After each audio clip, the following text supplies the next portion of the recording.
La colère des soignants qui manifestent aujourd'hui donc partout en France, on vous en parle régulièrement, avec des services d'urgence qui sont contraints de fermer par manque de personnel. La situation est catastrophique, disent les syndicats.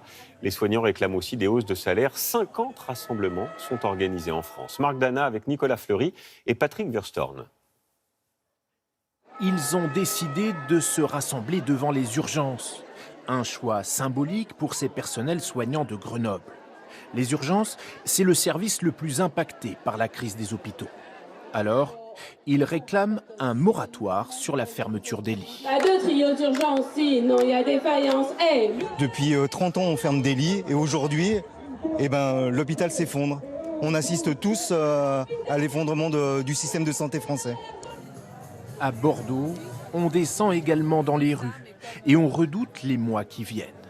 Là, on s'apprête à vivre un été très difficile qui nous inquiète tous et c'est vrai que, je sais pas, ça fait peut-être 25 ans que j'ai pas manifesté et là, j'ai vraiment ressenti le besoin de venir au milieu de mes collègues. Une cinquantaine de mobilisations sont prévues dans le pays, y compris dans les villes moyennes, comme ici à Tarbes, où on souligne les effets cumulés de la crise du Covid et de salaires restés peu attractifs. On a des difficultés de recrutement des médecins, on a des personnels qui s'en vont, fatigués, épuisés, écœurés. On est totalement écœurés aussi du peu de réaction de l'État.